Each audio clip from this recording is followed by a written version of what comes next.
Hello दोस्तों, यहाँ पर आपके लिए स्पेशल क्लास आ चुकी है।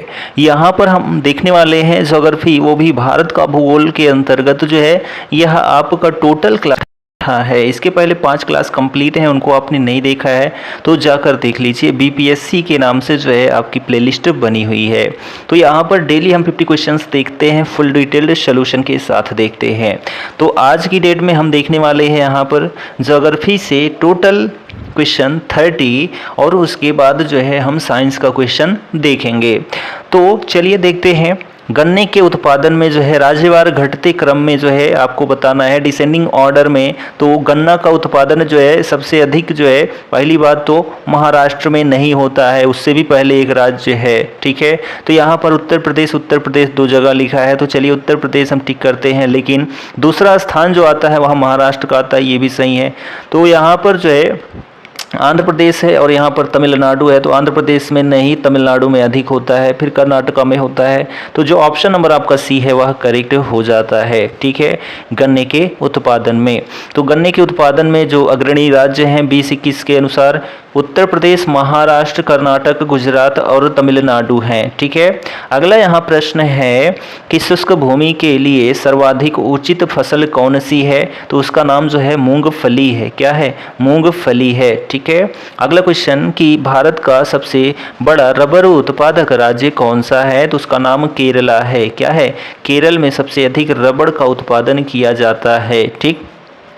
नेक्स्ट क्वेश्चन है कि निम्नलिखित में से भारत का कौन सा राज्य रबर उत्पादन में अग्रणी है? अभी हम लोगों ने जाना कि जो केरल राज्य है यहाँ पर रबर सबसे अधिक उत्पादित होता है। भारत सर्वश्रेष्ठ उत्पादक एवं उपभोक्ता किसका है? तो जो है यहाँ पर चाय जो होती है और जो दाल होती है ना, ये खूब उत्पादन किया जाता है और खूब खपत किया जाता है, चाय और दाल। तो ऑप्शन यहाँ बी और डी 2 सही है, ठीक है। बी और डी 2 सही है। निम्नलिखित में से जो है किस पहाड़ी पर चाय बागान नहीं है? तो उसका नाम जो है गिरनार पहाड़ी है। जबकि कानन देवन, नीलगिरी, दार्जिलिंग, यहाँ सभी जो हैं चाय के बागान पाए जाते हैं, लेकिन गिरनार पहाड़ी में जो है चाय के बागान नहीं पाए जाते हैं, क्योंकि यह गुजरात का क्षेत्र है, ठीक। निम्न कॉफ़ी उत्पादक क्षेत्रों में से कौन सा क्षेत्र कर्नाटक में नहीं है? तो उसका नाम पुलनेज है। क्या है? पुलनेज। जबकि चिकमंगलूर, कुर्ग और बाबा बुदन की गिरी पहाड़ी जो हैं यहाँ पर काफ़ी उत्पादन क्षेत्र है जो कि कर्नाटक में स्थित है, ठीक है। नेक्स्ट क्वेश्चन है कि भारत अपनी आवश्यकता से अधिक उत्पादन करता है किसका? तो चाय का। किसका? चाय का उत्पादन जो है भारत अपनी आवश्यकता से अधिक करता है। भारत का सर्वाधिक पटसन उत्पादक राज्य कौन सा है? तो उसका नाम जो है वह पश्चिम बंगाल है, ठीक है। क्या है? पश्चिम बंगाल है। तो भारत का सर्वाधिक पटसन उत्पादक राज्य पश्चिम बंगाल है। 2020-21 के चतुर्थ अग्रिम अनुमान के अनुसार भारत में कुल जो है 9.6 मिलियन गांठ जूट एवं मेस्ता उत्पादन का अनुमान है, जिसमें से 7.61 यानी कि 6 मिलियन गांठ जूट एवं मेस्ता का उत्पादन पश्चिम बंगाल में अनुमानित है। और दूसरा राज्य जो है वह कौन है? तो बिहार है, ठीक। भारत के राज्यों में से जूट उत्पादन की दृष्टि से बिहार का स्थान क्या है? तो दूसरा है। अभी हम लोगों ने यहाँ पर जाना, ठीक है। नेक्स्ट क्वेश्चन देखिए कि एल्युमिनियम का सबसे महत्वपूर्ण अयस्क क्या है? तो एल्युमिनियम का जो है सबसे महत्वपूर्ण जो अयस्क है उसका नाम बॉक्साइट है। क्या है? बॉक्साइट है। तो जो ऑप्शन आपका ए है वह सही हो जाता है। नेक्स्ट क्वेश्चन, निम्नलिखित भारतीय राज्य में लौह अयस्क उपलब्ध नहीं है, तो वह कौन सा राज्य है? उसको पंजाब कहते हैं। क्या कहते हैं? पंजाब कहते हैं। तो निम्न में तो यहाँ पर बिहार में भी है, मध्य प्रदेश में भी है, उड़ीसा में भी है क्या लौह अयस्क उपलब्ध, ठीक है। तो यहाँ पर देखिए भारत में लौह अयस्क उत्पादन के 4 प्रमुख क्षेत्र हैं, ठीक है।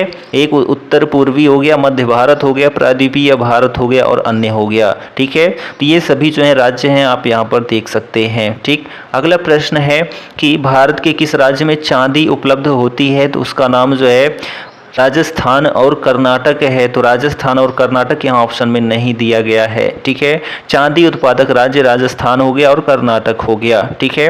नेक्स्ट, निम्न खनिजों में से किस खनिज के उत्पादन में भारत विश्व में अग्रणी है? तो यहाँ पर जो ऑप्शन ई है उपयुक्त में से कोई नहीं या फिर उपयुक्त में से एक से अधिक खनिज उत्पादन में भारत विश्व में अग्रणी है। तो किस में? तो जो है चलिए हम देखते हैं कि वर्ष 2019 में अब्रक का सबसे बड़ा उत्पादक ब्राज़ील, तांबा का जो है सबसे बड़ा उत्पादक चिली, जिप्सम का सबसे बड़ा उत्पादक जो है संयुक्त राज्य अमेरिका और लौह अयस्क का सबसे बड़ा उत्पादक जो है क्या है, ऑस्ट्रेलिया है। तो इसमें से कोई नहीं था, ऑप्शन ई। ठीक है, अगला, भारत का कौन सा राज्य सर्वाधिक अब्रक उत्पादन जो है वह करता है, तो वह ऑप्शन नंबर जो बी है आपका झारखंड करेक्ट हो जाता है, जो कि सबसे अधिक अब्रक उत्पादन करता है। नेक्स्ट क्वेश्चन देखिए, यहाँ पर है क्वेश्चन नंबर, ठीक है, कि भारत में खनिज उत्पादन में समृद्ध राज्य जो है वह कौन सा है। तो भारत में जो खनिज समृद्ध राज्य है उसका नाम बिहार है। क्या है? बिहार। प्रश्न काल में जो है मूल्य की दृष्टि से सबसे बड़ा खनिज उत्पादक राज्य बिहार था। इंडियन ब्यूरो ऑफ माइंस के अनुसार मूल्य की दृष्टि से उपतटीय क्षेत्र के बाद 6 खनिज उत्पादन राज्यों का क्रम जो है 2015-16 के अनुसार इस प्रकार है। छत्तीसगढ़ पहले स्थान पर, फिर झारखंड, फिर तेलंगाना है, फिर आंध्र प्रदेश है, फिर पश्चिम बंगाल है और फिर जो है बिहार राज्य है। नेक्स्ट क्वेश्चन है कि कोयला उत्पादन में जो है राज्यवार घटता क्रम है, तो ऑप्शन ए आपका करेक्ट है। तो राज्यवार घटता क्रम तो बिहार, फिर मध्य प्रदेश, फिर पश्चिम बंगाल, तो ऑप्शन ए आपका करेक्ट हो जाता है। अगला यहाँ प्रश्न है कि कोरबा कोयला क्षेत्र जो है अवस्थित है कहाँ पर, तो छत्तीसगढ़ में कोरबा कोयला क्षेत्र अवस्थित है। तो कोरबा कोयला क्षेत्र छत्तीसगढ़ के कोरबा जिले में हसदेव नदी बेसिन क्षेत्र में अवस्थित है। कोरबा कोयला क्षेत्र राज्य का प्रमुख कोयला क्षेत्र है। इसके समीप ही कोरबा ताप विद्युत केंद्र भी अवस्थित है। ठीक, अगला प्रश्न कि पश्चिमी सिंहभूमि में स्थित चिरिया की सबसे प्रसिद्ध विशेषता क्या है, तो लौह अयस्क खनन है यहाँ पर। तो ऑप्शन नंबर जो आपका ए है वह करेक्ट हो जाता है। अगला प्रश्न, किस खनिज से रेडियम प्राप्त किया जाता है या प्राप्त किया गया था, किस खनिज से, तो उसका नाम जो है पिचब्लेंड है, पिचब्लेंड। ठीक है, रेडियम रेडियो एक्टिव रासायनिक अवयव है। इसका प्रतीक जो है Ra है। इसे जो है यूरेनियम अयस्क पिचब्लेंड से प्राप्त किया जाता है। ऑप्शन नंबर जो आपका बी है पिचब्लेंड करेक्ट हो जाता है। अगला यहाँ पर प्रश्न देखिए कि भारत में पहला पन बिजली यानी कि हाइड्रो पावर स्टेशन शक्ति केंद्र आरंभ हुआ था, तो कहाँ पर, शिव समुद्रम। तो जो ऑप्शन आपका डी है वह करेक्ट हो जाता है। भारत में प्रथम जल विद्युत संयंत्र की स्थापना 1897-98 में की गई थी। कहाँ पर, पश्चिम बंगाल के दार्जिलिंग के निकट सिद्रपोंग या फिर सिद्रबाग में। ठीक, भारत में दूसरा पनबिजली संयंत्र हाइड्रो पावर स्टेशन कर्नाटक के मांड्या जिले में शिव समुद्रम से हुआ था। इस संयंत्र का निर्माण कोलार स्वर्ण खदानों में विद्युत की आपूर्ति के उद्देश्य से किया गया था। मैसूर महल एवं बेंगलुरु शहर विद्युत प्राप्त करने वाले देश की क्रमशः पहली इमारत एवं जो है नगर थे। ठीक, नेक्स्ट क्वेश्चन है कि भारत में ऊर्जा उत्पादन एवं उपभोग के संबंध में निम्न कथनों पर जो है कौन सा कथन सही नहीं है। तो देखिए ऑप्शन नंबर जो सी है, भारत में उत्पादित कुल व्यावसायिक ऊर्जा में गैर पारंपरिक ऊर्जा स्रोतों का योगदान 1% से कम है, तो यह गलत है। Option number C. Next question देखिए कि भारत में कतिपय लौह अयस्क इस्पात संयंत्र पश्चिमी तट से होकर आयोजित किए गए हैं। इस उद्योग की ऐसी अवस्थिति का प्रमुख कारण क्या है, तो ऑप्शन नंबर जो आपका बी है कि गोवा एवं मध्य प्रदेश के कुछ भागों में उत्तम श्रेणी के लौह अयस्क निक्षेपों का मिलना तथा इस क्षेत्र से इस्पात निर्यात की तुलनात्मक सुविधा। तो ऑप्शन नंबर जो आपका बी है वह करेक्ट हो जाता है। अगला क्वेश्चन कि भारत में कुल कितने राष्ट्रीय राजमार्ग हैं और उनकी कुल लंबाई तकरीबन कितनी है। तो भारत में कुल कितने राष्ट्रीय राजमार्ग हैं, तो 64 हैं। कितने? 64 हैं। उनकी कुल लंबाई जो है तकरीबन 40,000 किलोमीटर है। ऑप्शन नंबर जो आपका डी है वह करेक्ट हो जाता है। अगला प्रश्न, भारत में सबसे पहले रेल मार्ग तैयार हुआ था कब, तो 1853 में। तो चलिए देखते हैं। तो भारत में लॉर्ड डलहौजी के कार्यकाल में सर्वप्रथम रेल मार्ग 1853 में बनकर तैयार हुआ था, जिस पर 16 अप्रैल 1853 को मुंबई से ठाणे के बीच में जो है पहली ट्रेन चलाई गई थी। यह ट्रेन मुंबई के बोरी बंदर स्टेशन से 14 सवारी डिब्बों में 400 मेहमान यात्रियों को लेकर 34 किलोमीटर यानी कि 21 मील की दूरी तय करके ठाणे स्टेशन पर पहुंची थी। कब? 16 अप्रैल 1853 में। बड़ी लाइन की दो पटरियों के बीच जो दूरी होती है वह कितनी होती है? तो 5.5 फीट होती है। कितनी? 5.5 फीट होती है। तो यहाँ पर देखिए रेल मार्ग चौड़ाई पटरियों की मध्य दूरी की दृष्टि से 3 भागों में विभक्त किया गया है। एक है मीटर गेज, दोनों पटरियों के मध्य में 1 मीटर की दूरी होती है, उसको मीटर गेज कहते हैं। चौड़ी या बड़ी लाइन, तो दोनों पटरियों के मध्य में जो है 1.676 मीटर या फिर जो है 1676 मिलीमीटर या 5.5 फीट, ठीक है, की जो है दूरी होती है। तो यहाँ पर जो है उसको चौड़ी या बड़ी लाइन कहते हैं। छोटी लाइन तो पटरियों के मध्य में 762 मिलीमीटर या 610 मिलीमीटर की दूरी होती है, उसको छोटी लाइन कहते हैं। ठीक है, चलिए अगला यहाँ प्रश्न है कि मार्मागोआ पत्तन जो है वह कहाँ स्थित है? तो गोवा में स्थित है।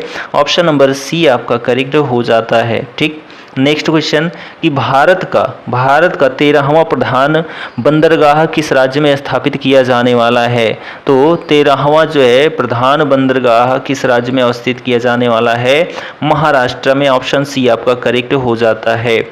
भारत का 13वां प्रधान बंदरगाह महाराष्ट्र राज्य में स्थापित किए जाने का निर्णय केंद्रीय मंत्रिमंडल ने 2020 को लिया था और यह जो है बंदरगाह महाराष्ट्र में दहानू के निकट वधावन में स्थापित किया जाएगा। ठीक है, वधावन में। अगला यहाँ प्रश्न है कि सुल्तानपुर बर्ड सेंचुरी स्थित है कहाँ पर? तो गुड़गांव में। कहाँ पर? गुड़गांव में सुल्तानपुर बर्ड सेंचुरी अवस्थित है। तो ऑप्शन सी आपका करेक्ट हो जाता है। ठीक, नेक्स्ट है कि अंटार्कटिका में जो है भारत के तृतीय शोध केंद्र का नाम क्या है? तो उसका नाम भारती है। क्या है? भारती। ऑप्शन नंबर जो आपका ए है वह करेक्ट है। तो दक्षिण गंगोत्री अंटार्कटिका में भारत का पहला अनुसंधान केंद्र है। क्या? दक्षिण गंगोत्री। इसकी स्थापना 1983-84 में की गई थी। भारत ने अपने दूसरे अनुसंधान केंद्र मैत्री की स्थापना 1988-89 में की। अंटार्कटिका में भारत का तृतीय अनुसंधान केंद्र भारती है। भारती की स्थापना जो है 2012 में की गई थी। तो दक्षिणी जो अंटार्कटिका महाद्वीप है, यहाँ पर भारत के जो अनुसंधान केंद्र हैं, पहले नंबर पर दक्षिणी गंगोत्री, दूसरे पर मैत्री और तीसरे पर भारती है। ठीक, चलिए अगला क्वेश्चन देखिए कि निम्नलिखित में से जो है किस क्षेत्र में प्रवाल भित्ति नहीं पाई जाती है? तो उसका नाम कैम्बे की खाड़ी है। तो ऑप्शन नंबर ए आपका करेक्ट हो जाता है। तो यहाँ पर जो है देखिए कि ESSO यानी कि Indian national centre for ocean information service के अनुसार भारत के प्रवाल भित्ति वाले क्षेत्र कौन से हैं? कच्छ की खाड़ी हो गया, मलवन क्षेत्र हो गया, लक्षद्वीप समूह हो गया, मन्नार की खाड़ी हो गया, अंडमान निकोबार द्वीप समूह हो गया। ठीक है, तो यहाँ पर हमारा सेशन जो था ज्योग्राफी का वह कंप्लीट होता है। BPSC के थ्रू जो प्रश्न पूछे गए थे। अब यहाँ पर हमारी जो चर्चा है वह साइंस पर होने वाली है। किस पर? तो साइंस पर। तो चलिए हम देखते हैं।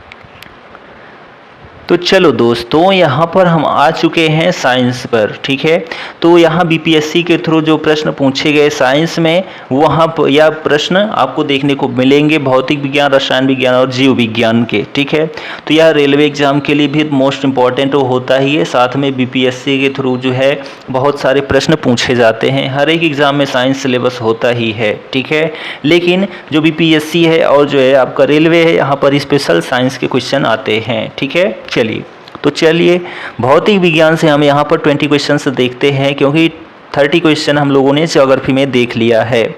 देखिए, भौतिक विज्ञान का फर्स्ट क्वेश्चन है कि निम्न तत्वों में से किसमें न्यूट्रॉन नहीं होता है। न्यूट्रॉन नहीं होता है तो उसका नाम हाइड्रोजन है। क्या है? हाइड्रोजन। ऑप्शन नंबर सी आपका करेक्ट हो जाता है। ऑक्सीजन, नाइट्रोजन और तांबा में जो है क्या होता है? न्यूट्रॉन होता है। बट हाइड्रोजन में नहीं होता है। हाइड्रोजन का जो परमाणु क्रमांक है वह कितना होता है? 1 होता है। तो यह भी आप कंठस्थ रख सकते हैं। ठीक है, साधारण हाइड्रोजन समस्थानिक यानी कि प्रोटियम में जो है कोई भी न्यूट्रॉन नहीं होता है। ठीक, नेक्स्ट क्वेश्चन देखिए कि एंगस्ट्राम इकाई है किसकी है? तो एंगस्ट्राम जो है तरंग दैर्ध्य की इकाई है। तो यहाँ पर जो ऑप्शन ए है आपका वह करेक्ट हो जाता है।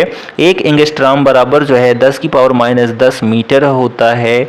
और ठीक, चलिए अगला प्रश्न है कि प्रकाश वर्ष जो है किसकी इकाई है? तो प्रकाश वर्ष जो है वह दूरी की इकाई है। किसकी है? तो दूरी की इकाई है। ऑप्शन नंबर जो सी है आपका सही है। प्रकाश द्वारा एक वर्ष में तय की गई दूरी को एक प्रकाश वर्ष या लाइट ईयर कहते हैं। एक प्रकाश वर्ष बराबर जो है 9.46 यानी कि 4×6 × 10⁻15 मीटर होता है। एक प्रकाश वर्ष बराबर। ठीक, यहाँ पर अगला प्रश्न है कि आवृत्ति को जो है मापा जाता है। आवृत्ति को मापा जाता है तो हर्ट्ज में मापा जाता है। किसमें? हर्ट्ज में मापा जाता है। आवृत्ति का एसआई मात्रक जो है हर्ट्ज होता है। एक सामान्य मनुष्य जो है 20 हर्ट्ज से लेकर 20,000 हर्ट्ज आवृत्ति को सुन सकता है, यानी कि उसके कान सक्षम है इसको सुनने में। ठीक है, अगला यहाँ प्रश्न है कि घड़ी में प्रयोग होने वाले कार्ड्स क्रिस्टल जो है होते हैं किसके बने होते हैं? तो सिलिकॉन डाइऑक्साइड के बने होते हैं। घड़ी में जो प्रयोग होने वाले कार्ड्स क्रिस्टल होते हैं सिलिकॉन डाइऑक्साइड द्वारा बने होते हैं। ऑप्शन नंबर बी आपका करेक्ट हो जाता है। ठीक है, अगला यहाँ प्रश्न है हर्ट्ज में क्या माना जाता है? हर्ट्ज में क्या माना जाता है? तो यहाँ पर आवृत्ति, यहाँ पर हर्ट्ज में क्या मापा जाता है होना चाहिए था। तो आवृत्ति यहाँ पर जो ऑप्शन ए है आपका वह करेक्ट है। ठीक है, अगला है यहाँ प्रश्न कि विद्युत शक्ति की इकाई क्या है? तो विद्युत शक्ति की इकाई जो है उसको वाट कहते हैं। क्या कहते हैं? वाट कहते हैं। तो विद्युत शक्ति बराबर जो है कार्य बटे समय होता है। विद्युत शक्ति का या मात्रक या एसआई मात्रक वाट होता है। ठीक, नेक्स्ट, दृश्य स्पेक्ट्रम के तरंगदैर्ध्य की सीमा जो है वह क्या है? दृश्य स्पेक्ट्रम के तरंगदैर्ध्य की सीमा जो है वह क्या है? ऑप्शन नंबर बी आपका करेक्ट हो जाता है। ठीक है, 3900 एंगस्ट्रॉम माइनस जो है 7600 एंगस्ट्रॉम। ऑप्शन नंबर जो आपका बी है वह करेक्ट हो जाता है। ठीक है, अगला यहाँ पर प्रश्न देखिए कि सौर विकिरण निम्न में से जो है किस परास में दिखता है? तो सौर विकिरण जो है वह 400 से 700 nm परास में दिखाई देता है। तो ऑप्शन जो बी है आपका वह सही है। अगला प्रश्न है कि आर्द्रता किस उपकरण से नापी जाती है? तो जो आर्द्रता होती है उसको हाइग्रोमीटर से मापा जाता है। किससे? हाइग्रोमीटर से। तो ऑप्शन जो बी है आपका वह करेक्ट हो जाता है, हाइग्रोमीटर। ठीक है, सापेक्षिक आर्द्रता को मापने वाला यंत्र हाइग्रोमीटर होता है। ठीक, और यहाँ पर जो है हाइड्रोमीटर से द्रवों या जल के तुलनात्मक घनत्व का मापन किया जाता है। लैक्टोमीटर से दूध की शुद्धता को मापा जाता है। ठीक है, अगला यहाँ प्रश्न है कि दाब की इकाई क्या है? तो दाब की इकाई न्यूटन या फिर जो है वर्ग मीटर होती है। न्यूटन प्रति वर्ग मीटर होती है। ऑप्शन नंबर ए आपका करेक्ट है। जो दाब है वह एक अदिश राशि है। क्या है? अदिश राशि है। दाब का मात्रक न्यूटन प्रति मीटर वर्ग मीटर होता है, जिसे पास्कल भी कहते हैं। ठीक है, अगला यहाँ प्रश्न कि दाब का मात्रक क्या है? तो दाब का मात्रक जो है उपयुक्त में से कोई नहीं या एक से अधिक है। तो यहाँ पर जो ऑप्शन ई है आपका वह करेक्ट हो जाता है। तो यहाँ पर उपयुक्त में से कोई नहीं ऑप्शन है। ठीक, चलिए नेक्स्ट क्वेश्चन। निम्नलिखित में से जो है कौन सी अदिश राशि है? अदिश राशि है तो अभी हम लोगों ने ऊपर जाना कि दाब एक अदिश राशि है, दाब एक अदिश राशि है, जबकि बल, वेग, त्वरण ये सभी क्या हैं? सदिश राशियां हैं। तो आप जो है अदिश सदिश जानते होंगे, याद रखे होंगे। तो वे राशियां जिनको व्यक्त करने के लिए दिशा और परिमाण दोनों की आवश्यकता होती है सदिश राशियां कहलाती हैं।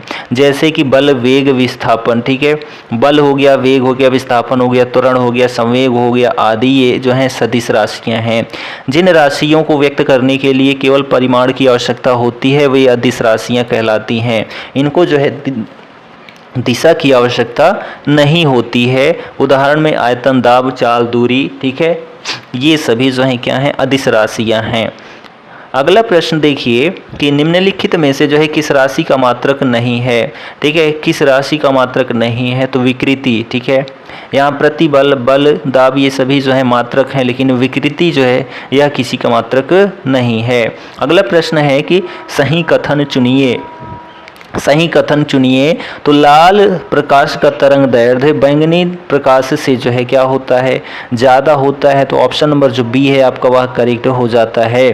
बैंगनी रंग का तरंग दैर्ध्य सबसे कम और आवृत्ति जो है सबसे अधिक होती है, जबकि लाल रंग का तरंग दैर्ध्य सबसे अधिक और जो आवृत्ति होती है वह सबसे कम होती है। ठीक, चलिए अगला प्रश्न, जब दिन में पानी पर साबुन की फिल्म दिखाई जाती है, ठीक है, जब दिन में पानी पर साबुन की फिल्म दिखाई देती है तो यह सुंदर रंग दिखाती है। इस घटना का जो है कारण क्या है? तो प्रकाश का व्यतिकरण है। प्रकाश का व्यतिकरण है। ऑप्शन डी आपका करेक्ट हो जाता है। ठीक, अगला प्रश्न है कि एक परमाणु के केंद्र का धनावेशित हिस्सा क्या कहलाता है? तो न्यूक्लियस कहलाता है। क्या? न्यूक्लियस। ठीक है, तो देखिए यहाँ पर एक परमाणु के केंद्र का धनावेशित हिस्सा नाभिक या फिर न्यूक्लियस कहलाता है। नाभिक परमाणु का केंद्रक होता है। परमाणु के नाभिक में प्रोटॉन तथा न्यूट्रॉन अवस्थित रूप में न्यूक्लियन कहलाते हैं। प्रोटॉन धनात्मक आवेश युक्त मूल कण है तथा न्यूट्रॉन जो है उदासीन होता है, जिस कारण नाभिक धनावेशित होता है। ठीक है, और इसकी खोज जो है रदरफोर्ड साहब ने की थी। किसकी? ईंटा पर नाच। इलेक्ट्रॉन की खोज जो है थॉमसन ने, पर यानी कि प्रोटॉन की खोज जो है रदरफोर्ड साहब ने, और नाच यानी कि न्यूट्रॉन की खोज जेम्स चैडविक ने की थी। ठीक है, अगला, एक ठोस के सीधे गैस में परिवर्तन को क्या कहते हैं?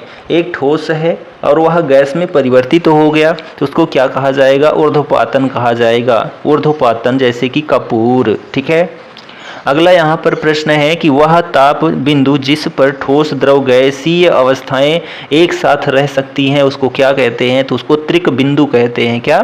त्रिक बिंदु। तो देखिए, वह ताप बिंदु जिस पर ठोस, द्रव, गैस अवस्थाएं एक साथ रह सकती हैं उसको त्रिक बिंदु यानी कि ट्रिपल पॉइंट कहते हैं। ठीक है, उदाहरण स्वरूप जो है 611.657 पास्कल आंशिक वायु दाब पर 273.16 केल्विन जल का त्रिक बिंदु है, जिस पर द्रव, जल, ठोस, बर्फ और जल वाष्प एक साथ पाए जा सकते हैं। ठीक है, अगला और आखिरी प्रश्न है आज की डेट का हमारा, कॉस्मिक किरणें जो हैं, कॉस्मिक किरणें जो होती हैं वह कैसी होती हैं, क्या होती हैं? तो कॉस्मिक किरणें जो हैं वह कॉस्मिक किरणें विद्युत चुंबकीय स्पेक्ट्रम का भाग नहीं है। ये उच्च ऊर्जा के आवेशित कण हैं जो अंतरिक्ष में लगभग प्रकाश की गति से गमन करती हैं, जो कॉस्मिक किरणें होती हैं। ठीक है, कॉस्मिक किरणें जो हैं आवेशित कण होते हैं। क्या होते हैं? आवेशित कण होते हैं। तो यहाँ ऑप्शन नंबर आपका एक करेक्ट हो जाता है। तो हम लोगों ने जो है ज्योग्राफी प्लस साइंस, वो भी भौतिक विज्ञान, टोटल हमको 50 क्वेश्चन देखना था। तो यहाँ पर आपका 50 क्वेश्चन कंप्लीट होता है और नेक्स्ट डे आपको यहाँ पर 21 नंबर से जो भौतिक विज्ञान है वहाँ से प्रश्न आपको देखने को मिलेगा। तो वीडियो सेशन आपको कैसा लगा, आपको लाभ मिल रहा है कि नहीं, कमेंट करके ज़रूर बताएं और चैनल पर नए हैं तो चैनल को सब्सक्राइब ज़रूर करें। हम मिलते हैं अगले वीडियो में, तब तक के लिए जय Hind, goodbye and take care.